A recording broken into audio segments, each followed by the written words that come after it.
Mission success না হওয়া পর্যন্ত তুই এই একটাই না থাকবি। হে গাইস, আসগর মোড়ল কি পারবে তাহলে আরিফ সাহেবকে খুন করতে?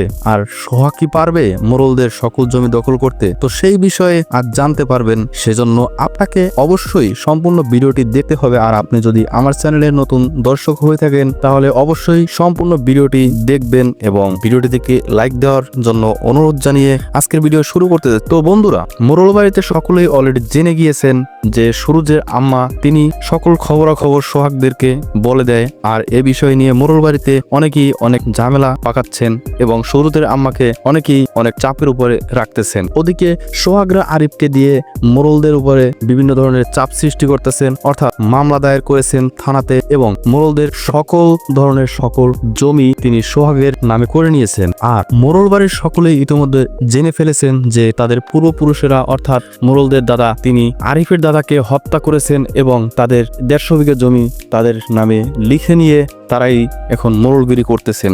এ ব্যাপারে তারা আসলে অনেকটা লজ্জিত হয়ে যাচ্ছেন। তবে এখানে সোহাগদের মূল টার্গেট হলো মোড়লদেরকে ফকির বানানো, আর এটা খুব শীঘ্রই আপনারা দেখতে পাবেন। তো দেখা হচ্ছে আগামী পর্ব অর্থাৎ 112 নম্বরতম পর্ব, আর এটা আপনারা দেখতে পাবেন ফেব্রুয়ারি মাসের 22 তারিখে বেলা দুপুর 3টায় শুধুমাত্র ঈগল ড্রামা সিরিজ ইউটিউব চ্যানেলটিতে, অর্থাৎ আগামী শনিবার বেলা দুপুর 3টায় শুধুমাত্র ঈগল ড্রামা সিরিজ ইউটিউব চ্যানেলটিতে। সে পর্যন্ত সবাই ভালো থাকুন, সুস্থ থাকুন। দেখা হবে অন্য কোনো ভিডিওতে অন্য কোনো টপিক নিয়ে।